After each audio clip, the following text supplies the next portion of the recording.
Bien, queridos estudiantes, vamos a poner acá. Vamos a pasamos acá. Listo. Listo. Muy bien. La clase pasada nosotros hemos visto la Revolución Francesa, la primera etapa. Hoy vamos a ver esta segunda etapa de esta Revolución Francesa, no sin antes, no sin antes hacerles mención de uno de los hechos importantísimos, ya que a través de esta Revolución Francesa van a resaltar pensamientos nacionalistas, ¿no? Pensamientos de amor a la patria, amor al terruño.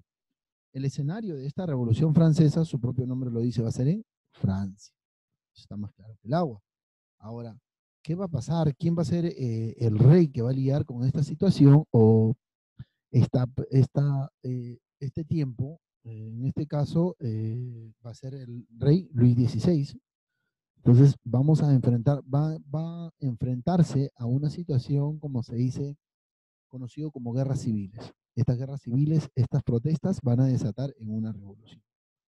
Un determinado estamento de la sociedad que estaba debajo de los nobles se va a levantar, se va a querer buscar a raíz de que van a surgir una serie de errores que cometen, y digo cometen porque también se cometen en la actualidad, que cometen representantes y líderes políticos. En este caso, el rey cometió un error.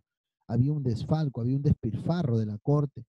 A eso se sumaba, como se dice, haber hecho inversiones innecesarias, también pues haberse puesto, como se dice, a malgastar el dinero. ¿Y cuán delicado fue esas acciones para estos reyes, estos monarcas, que van a conllevar a que la gente muestre una inconformidad, no va a estar de acuerdo, no va a estar conforme con lo que está pasando en ese momento en Francia? Pero, como les decía, un estamento de la población. Y ese estamento va a buscar, como se dice, en los más fuertes, que van a ser el pueblo, que es la masa, el apoyo. Y así se va a iniciar un levantamiento, una revolución. Entonces va a partir de las reuniones, va a partir ese pensamiento y se va a empezar a propagar hasta lo que es el inicio de la Revolución Francesa. Entonces, va a haber reuniones, va a haber eventos donde los burgueses se van a, re, se van a reunir y van a comentar esos inconvenientes que están pasando, esos inconvenientes que están viviendo y pues van a querer, como se dice, buscar un punto final, un corte a esa situación que está pasando Francia para aquel entonces. Entonces, esa situación va a permitir que empiecen a querer buscar una serie de cambios en Francia, en el aspecto político, en el aspecto social, en el aspecto económico. A eso se va a sumar que está pasando una situación de hambre, va a enfrentar una situación prácticamente de miseria, y eso va a generar que las personas empiecen a querer levantarse. Entonces, nosotros en la clase pasada veníamos hablando de esta revolución, ¿no? Y aclarábamos los conceptos de revolución, ¿no? Es el cambio profundo de un periodo de tiempo en la historia, ¿cierto? Hasta ahí que profesor, nos ha quedado claro el tema del concepto de revolución, ¿no? Y decíamos por qué es importante en la historia la Revolución Francesa, ¿no? Ya que marca una brecha en cuanto a organización, en cuanto a sistema político prácticamente. Recordemos un poquito que esta Revolución Francesa va en contra de un antiguo régimen, ¿cierto? Donde todas las monarquías tenían ese dominio, ese control, una monarquía absolutista, ¿cierto? Que venían con una escuela, por así decirlo, de un sistema feudal, donde prácticamente los estratos sociales estaban pues por muy debajo, y era claro la brecha entre los más privilegiados y los no privilegiados. Entonces, esa brecha va a cambiar con esta revolución, y es gracias a la Revolución Francesa, que prácticamente es la iniciadora, la pionera, como se dice, de otras más. de la búsqueda, como se dice, de quitarse o de ligarse de ese tipo de monarquías. Así vamos a llegar al año 1789 al 1799, que es el tiempo aproximado en el desarrollo de esta Revolución Francesa. Estamos hablando siglo XVIII, prácticamente después de la Edad Media. Estamos iniciando una nueva edad, la edad prácticamente de la modernización, la edad moderna. Sabiendo esto, veníamos aclarando una definición de cómo se concibe el efecto de la Revolución Francesa, cómo está definido, ¿no? Por diversos periodos de violencias, ¿no? Que convulsionó en Francia y por extensión de sus implicaciones a otras naciones europeas que enfrentaban a partidarios y opositores del sistema conocido como el antiguo régimen. Entonces, el denominador en común de todos los que accionaron para que se realice la Revolución Francesa es estar en contra de ese antiguo régimen. En contra de ese antiguo régimen. ¿Y cuál era ese antiguo régimen? Eso no recuerdo. Ah, ¿ustedes se recuerdan del feudalismo? Ya. El feudalismo, recuerden ustedes que el feudalismo solamente, según hechos históricos y la historia que tenemos, dura del siglo IX al siglo XIII. A partir del siglo XIII, ese régimen, el feudalismo, empiezan a concebir un nuevo cambio, un nuevo nombre, pero sigue siendo las mismas bases, pero solamente quiere un nuevo nombre. Y ese nuevo nombre es conocido como el antiguo régimen. Perduró hasta el siglo XVIII, donde prácticamente en Francia le ponen, en fin, que sirve como ejemplo, como modelo para otras futuras revoluciones también. Entonces estamos hablando de un proceso histórico importantísimo. A la par también vamos a hablar, yo estimo, después de los exámenes vamos a hablar de toda una era de Napoleón Bonaparte, de 100 años, adueñado prácticamente perdón por la bullita ahí, sí, chicos, de adueñados o de ser, como se dice, el líder, el emperador, como él se catalogaba como emperador de Francia. Entonces, todo un tiempo importantísimo dentro del desarrollo histórico y dentro del desarrollo de la historia universal. Y también la clase pasada nosotros hablábamos de las causas de la revolución, ¿no? ¿Cuáles fueron las causas? ¿Cuáles fueron los aspectos determinantes o esas variables determinantes para que se inicie la Revolución Francesa, ¿no? Y estas se catalogaron en tres, ¿no? Políticas, sociales y económicas, ¿no? Entonces, políticas, hablábamos del despilfarro de la corte, Luis XVI y sus gastos y sus lujos, como se dice, ¿no? Los pensamientos ideológicos de los ilustrados que prácticamente van a influenciar no en los nobles, y eso fue lo curioso, más que nada en los burgueses.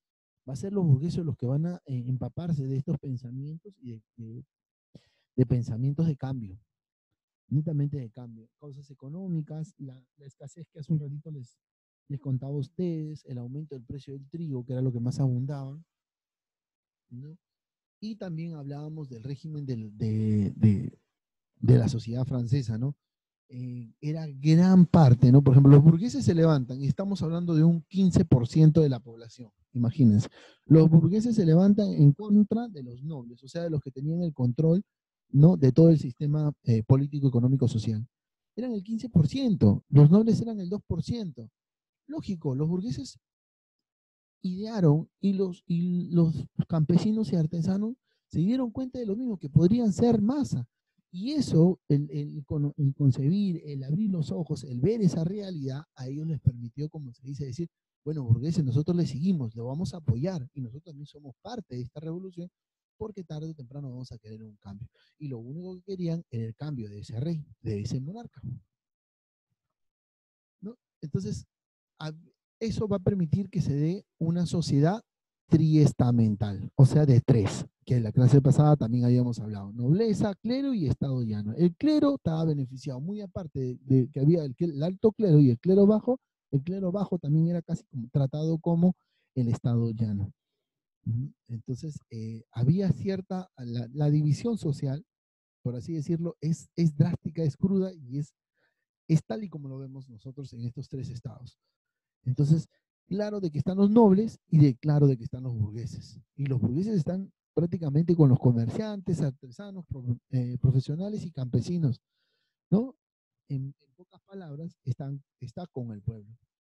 Pero los burgueses también siempre quisieron marcar esa separación, esa separación que hay entre como se dice, los burgueses privilegiados y los que pues en un determinado tiempo de la historia tuvieron estuvieron en otro estrato social, económico, ¿no? Siempre marcaron esa diferencia, el comportamiento, el uso, sus propias reuniones eran entre burgueses nada más, o sea, entre la high life. Pónganse ustedes que yo me ponga a hacer una reunión solamente con ustedes, ¿no? Y ustedes son los burgueses, no pueden entrar de cuarto, de quinto, porque son, como se dice, los campesinos, los artesanos, no.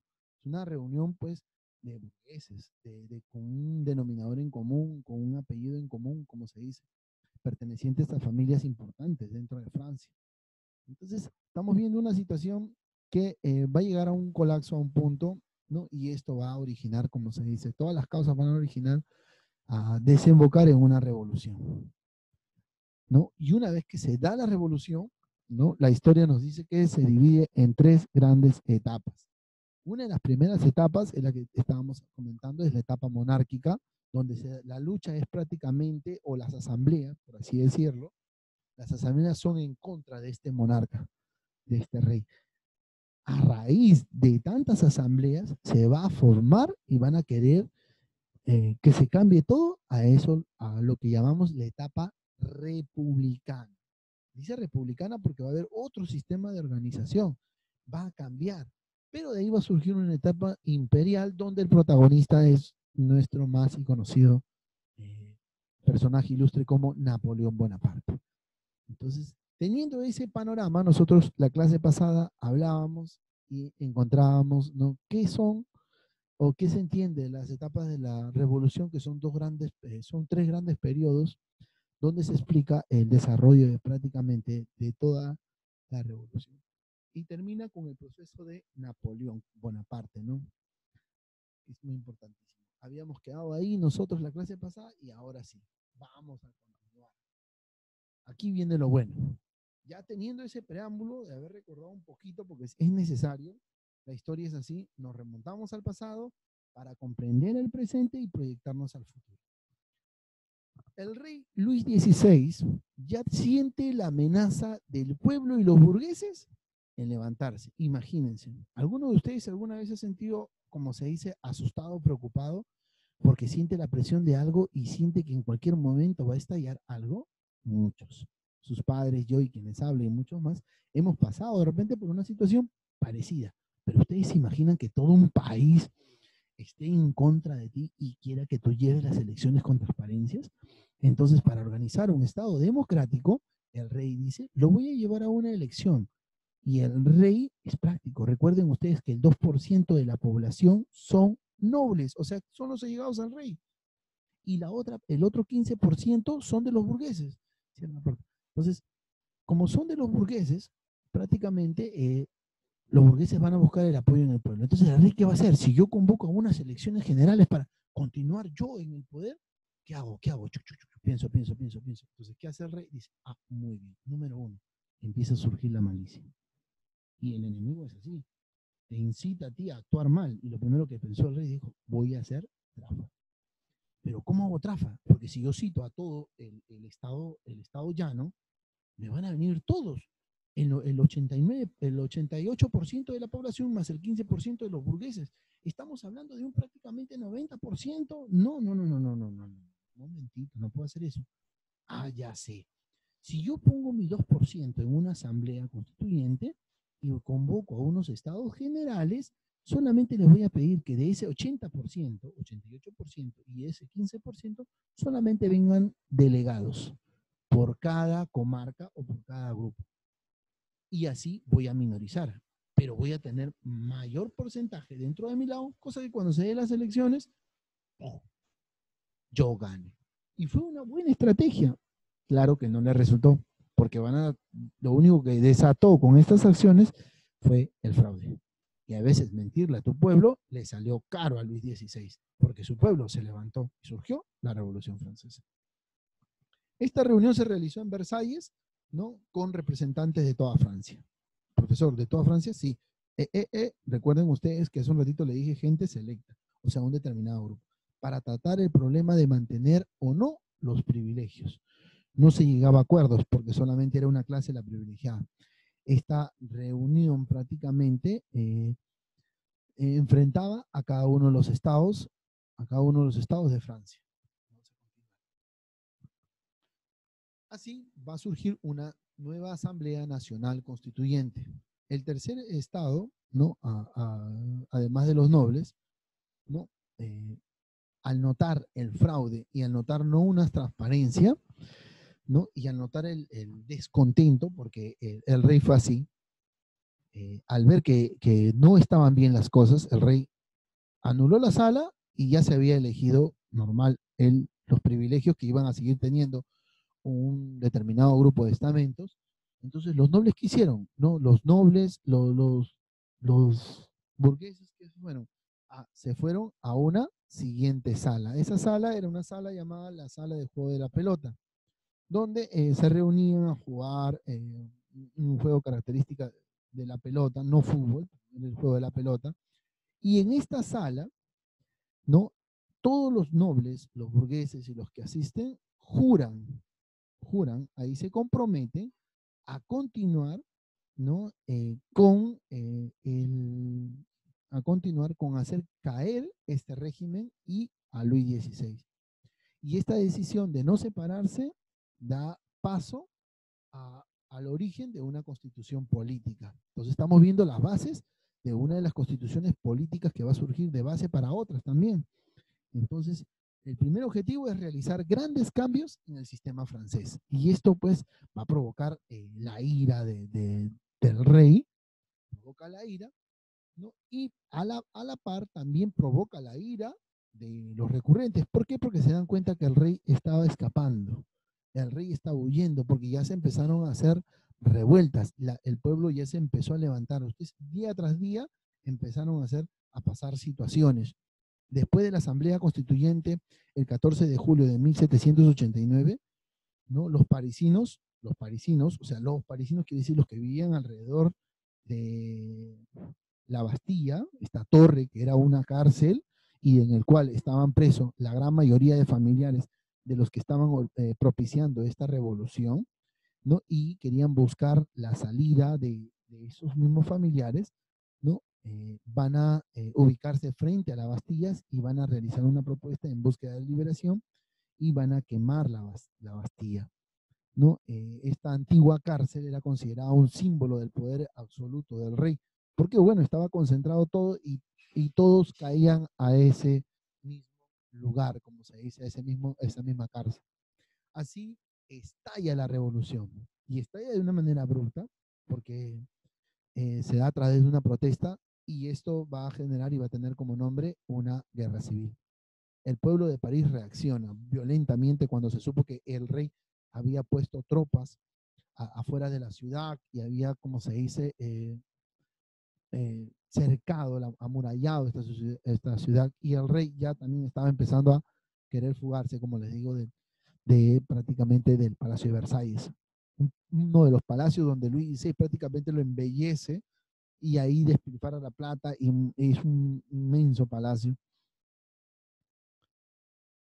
Una vez que se da esta situación y pasa esto, se da la Declaración de los derechos del Hombre y del Ciudadano, obra emblemática donde se establecen los principios de la ilustración, la igualdad, libertad y tolerancia. Son un grupo de mujeres que respaldan esta situación, ¿no? Ahí, durante la Revolución Francesa se ve también la participación de mujeres importantes en el hecho de la redacción de esta declaración, como también pues de la defensa de lo mismo, ¿no? En este caso también en el anterior hecho donde la toma de las Bastillas, como se dice, la quema, son las mujeres las que van a propiciar también esa situación. Entonces el papel de la mujer es muy importante, tanto así que la mujer también buscaba formalizar su propia declaración de derechos del hombre, derechos de la mujer también. Entonces, hay ciertos datos que nos están brindando actualmente en la historia que podemos llegar y alcanzarles a ustedes, ¿no? Ahora, en esta primera Asamblea Nacional Constituyente van a determinar, ¿no?, estos privilegios feudales. Son del antiguo régimen, van a querer cambio. Ya prácticamente los burgueses y los nobles se están posicionando. A eso se le va a confiscar, se le va a quitar a quienes, a los del clero y a los nobles, la gran mayoría de sus bienes, que no son bien habidos, como se dice. Se crea una constitución política a defensa del pueblo. Se establecen los derechos del hombre y del ciudadano. Ya tienen dos documentos importantísimos, una constitución política y una declaración de los derechos del hombre y del ciudadano. Entonces estamos hablando de que todos estos burgueses que participaron en las reuniones, en las asambleas, no son cualquier tipo de revolucionarios, por así decirlo, o cualquier tipo de líderes, sino prácticamente son burgueses leídos y estudiados, sembrados en la base de Montesquieu y de otros acerca de la ilustración. Por eso que también este tiempo se le conoce como el tiempo de la ilustración, el tiempo de las luces, porque despiertan las ideas. Así se elige una asamblea legislativa, esta es la más brava, como se dice. Esta asamblea legislativa es la etapa en donde prácticamente se crean los organismos, se crean prácticamente las leyes, por eso les digo que es la asamblea más brava, ¿no?, donde prácticamente se van a marcar los grupos políticos, ¿no? Entonces ya los grupos políticos no van a actuar y decir todos uno solo, no. Ya van a empezar a marcar diferencias. Los primeros organizaciones políticas, los jacobinos, los moderados o los girondinos prácticamente. El líder de los jacobinos, ¿no? Tenemos a Robespierre, importantísima. Él prácticamente su participación en esta asamblea fue prácticamente puntual, en el sentido de que fue importantísima, ¿no? Y él va a querer prácticamente contrarrestar esta situación que está pasando y a todo aquel en el territorio en el cual ellos todavía no tenían, como se dice, la autonomía, declararle la guerra a los países, ¿no?, contrarios a la revolución o aquellos que estaban apoyando todavía al monarca, ¿no? Entonces, él va a ver un poco decir la guerra, o sea, como decir, a las armas y nos defendemos. Entonces, Robespierre, importantísima su participación, pero se va a dar un hecho importantísimo conocido como la convención, ¿no? Va a haber un... Recuerden ustedes que el rey se está, como se dice, escapando con su esposa, ¿no? Y los jacobinos, comandados por Robespierre, ya están liderando. Estos van a declarar con pena de muerte a los reyes. ¿Y quiénes eran los reyes? Luis XVI y María Antonieta, ¿no? A la par también, como se dice, van a anunciar los gritos de república, donde los líderes sean pues elegidos a través de un sufragio universal. ¿Qué cosa quiere decir sufragio? Como en el Perú lo conocemos como elecciones generales. Muy bien, así se va a crear el culto a la diosa llamada, conocida como la razón, que es la base de la ilustración. Entonces ya todo va encajando, ¿no? Todo va encajando. O sea, como dice, pasa el periodo de la ilustración, el cual va a servir, que es el uso de la razón, y la misma también va a permitir pues que se empiecen a conocer nuevos pensamientos como la ilustración y la búsqueda de nuevas revoluciones para ir desterrando estos antiguos regímenes conocidos como con características feudales. Así se establece un nuevo calendario para reorganizar los puntos a desarrollar hacia adelante, y es ahí donde todos los que tenían que ver con el antiguo régimen y los que eran llegados al monarca, ellos tomaron la decisión de crear uno de los primeros inventos de la primera revolución industrial.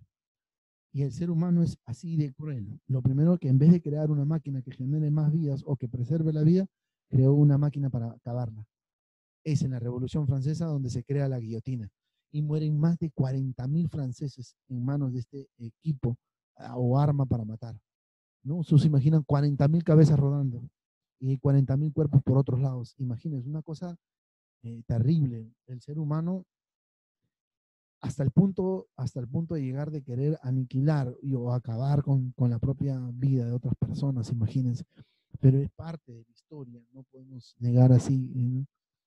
o tapar el sol con un dedo, es parte de la historia y es real. Ya va a haber una reunión donde se van a juntar los jacobinos y los de otros partidos, ¿no? A esa reunión la van a llamar el directorio.